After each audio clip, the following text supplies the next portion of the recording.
Most drivers don't realize this yet, but a brand new driving law just went into effect. And if you're driving the same way you did last year, you could already be breaking it. Not tomorrow, not next month, right now.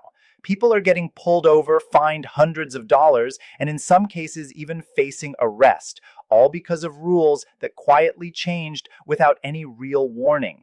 And according to recent surveys, more than half of drivers have no idea these changes even exist. That's the scary part. You don't get a warning for not knowing the law, you just get the ticket.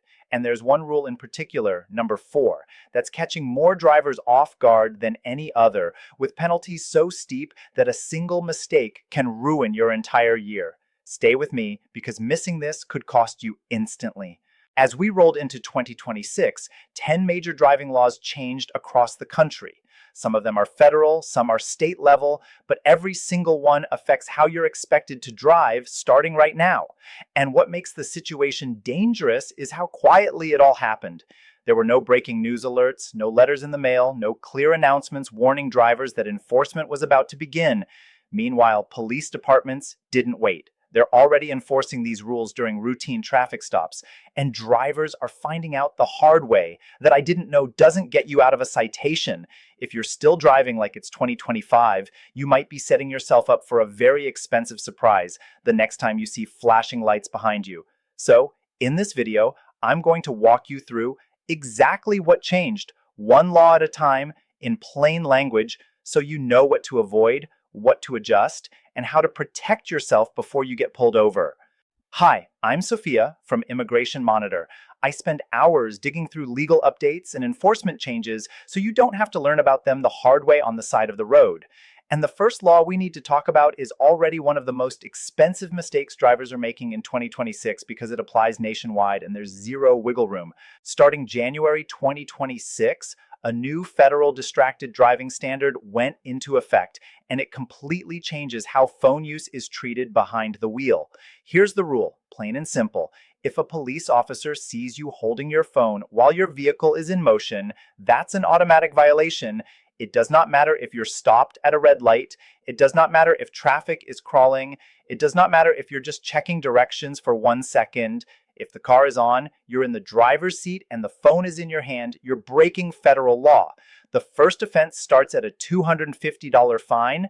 The second offense doubles, and every violation adds points to your license, which means your insurance company will absolutely notice. For many drivers, the insurance increase ends up costing more than the ticket itself. Now, a lot of people think they found a loophole by putting the phone on speaker and holding it near their face. That does not count as hands-free. The law is very clear. Hands-free means the device must be mounted or integrated into your vehicle's system. If it's in your hand at all, it's considered handheld use. Voice commands, dashboard mounts, and built-in car systems are allowed. Everything else is not. This is why you're seeing so many drivers getting pulled over and arguing on the roadside only to leave with a citation anyway. The fix is simple and cheap. A phone mount and voice controls will cost you far less than one ticket, not to mention the long-term insurance hit.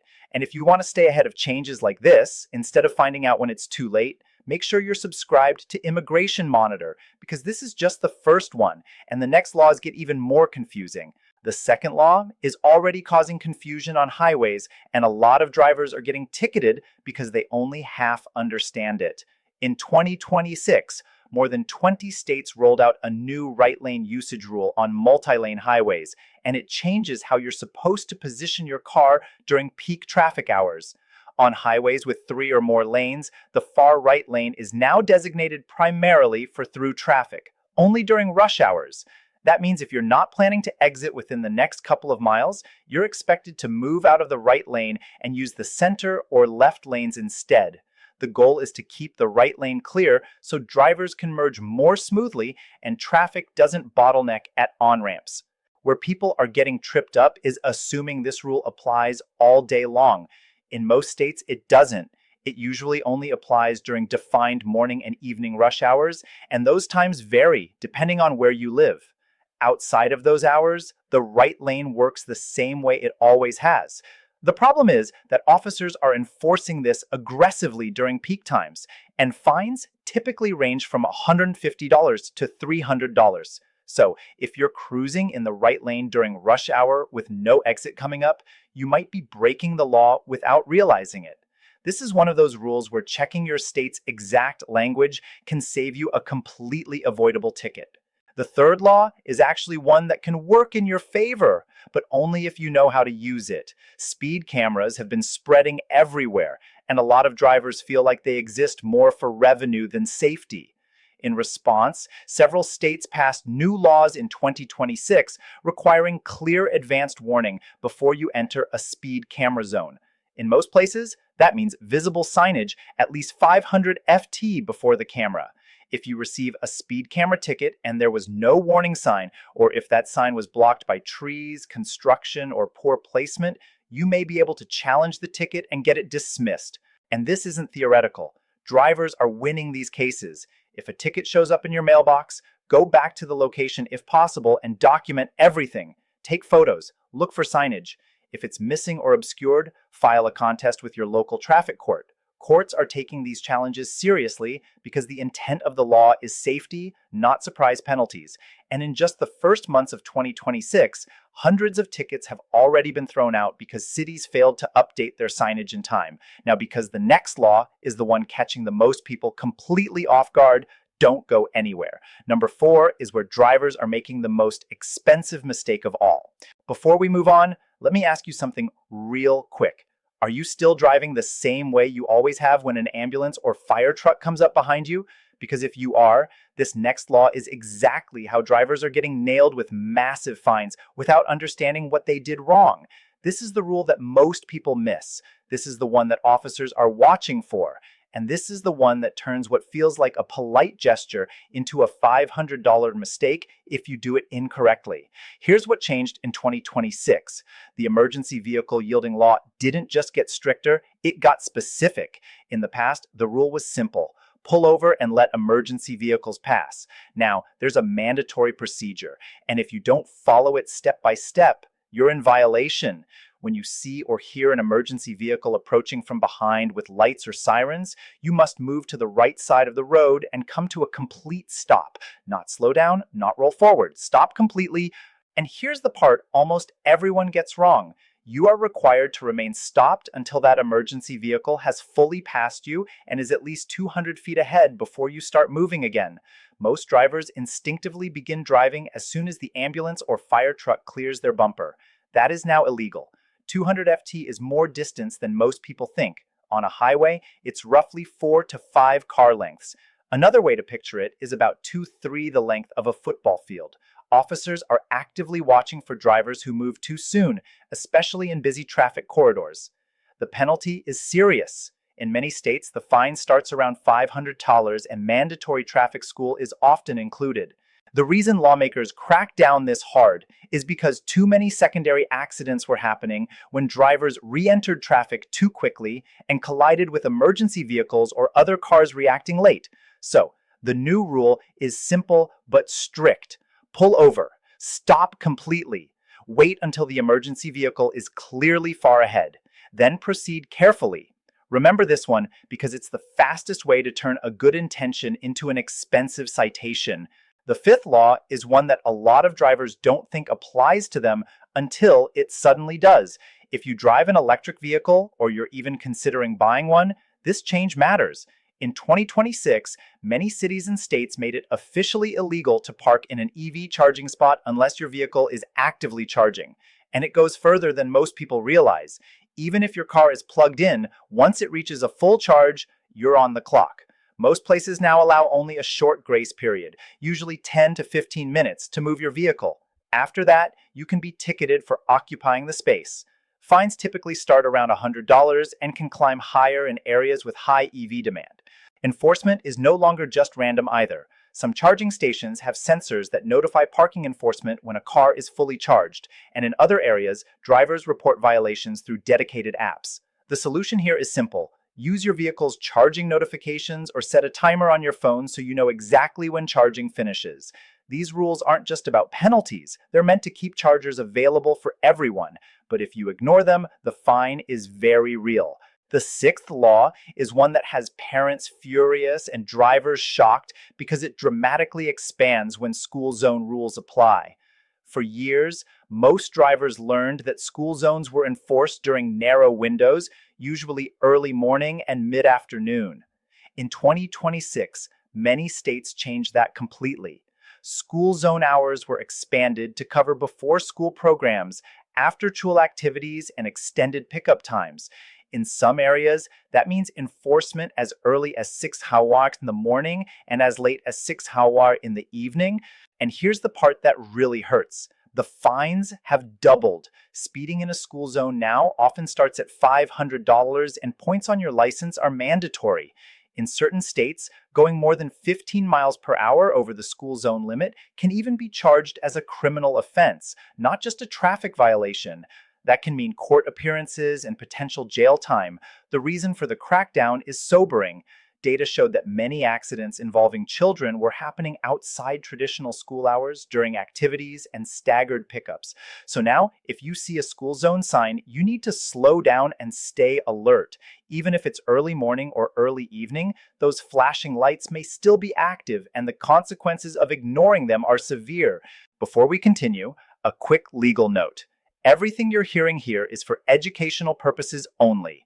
Traffic laws can vary widely depending on your state and even your city, so always check with your local DMV or a qualified attorney if you need advice for your specific situation.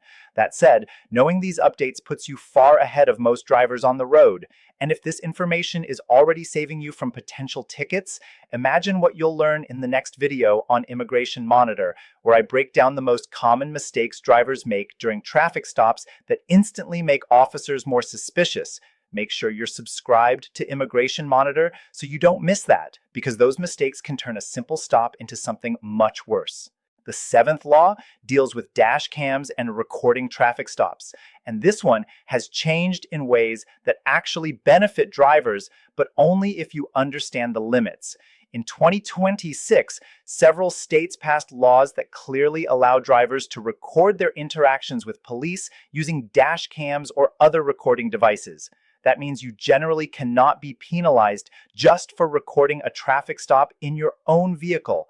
Dashcam footage can be extremely valuable if you need to defend yourself in traffic court or challenge a citation. However, where drivers get into trouble is what they do with that footage afterward. In many states, posting dash cam video online without blurring the faces and license plates of other people can violate privacy laws. If you share footage publicly without consent, you could face civil lawsuits that cost far more than any traffic ticket. The safest approach is to use dash cam recordings for legal protection, not social media content. If you're unsure, check your state's specific rules on recording and sharing. A dash cam can be one of your best defenses, but only if you use it responsibly.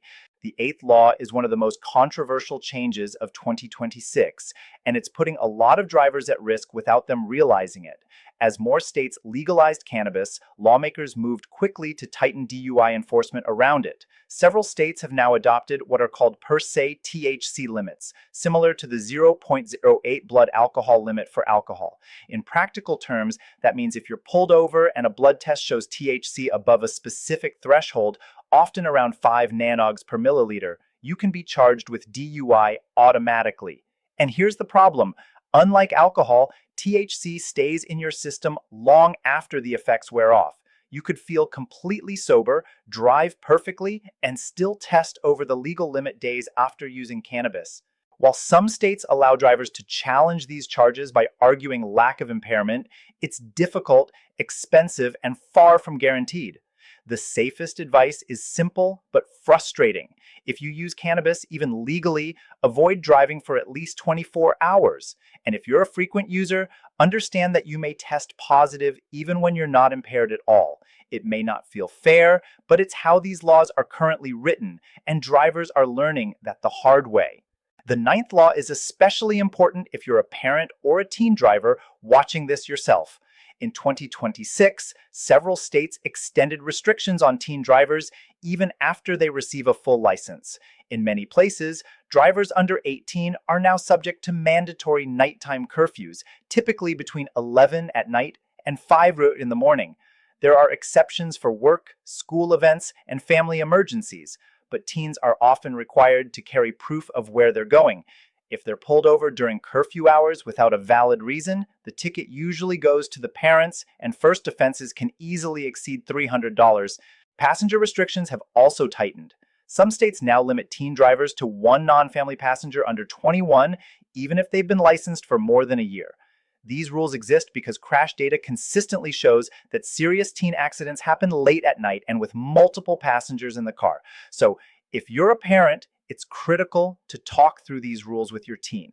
And if you're a teen driver, understand that these restrictions aren't about punishment. They're about keeping you alive during the riskiest driving years. The 10th and final law affects far more drivers than most people realize, even if you've never sat in a self-driving car. In 2026, multiple states passed new regulations that clarify who is legally responsible when an autonomous vehicle is involved in a crash. The big shift is this: if you're hit by a self-driving vehicle that was operating in full autonomous mode, liability now generally falls on the company that developed the autonomous system, not the person sitting behind the wheel. That's a major change. But there's an important catch. This protection only applies if the vehicle was truly in full autonomous mode at the time of the accident. If the system issued warnings that were ignored, or if the human driver had any level of control, responsibility can shift right back to the driver. That's why documentation matters more than ever. If you're involved in an accident with an autonomous vehicle, you need to gather as much information as possible at the scene. Get a police report. Determine whether the vehicle was in autonomous mode. If you can, request data logs or system status information. This is still new legal territory, and insurance companies are figuring it out as they go. The more evidence you have, the better protected you'll be. So, here's what you need to remember. 10 major driving laws changed in 2026, and most drivers still have no idea. From the federal handheld device ban to the expanded school zone rules, these aren't suggestions. They're laws that are already being enforced. And number 4, that emergency vehicle yielding rule is the one catching the most people completely off guard. Stop completely. Wait until the emergency vehicle is at least 200 feet ahead, and only then move again. I spent hours researching these changes here on Immigration Monitor, so you don't have to learn about them through a ticket or worse. The best way to protect yourself is to stay informed, because more updates are coming throughout 2026.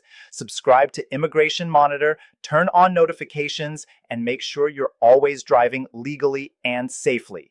Thanks for watching, and I'll see you in the next video where I break down exactly what to say and what not to say when you get pulled.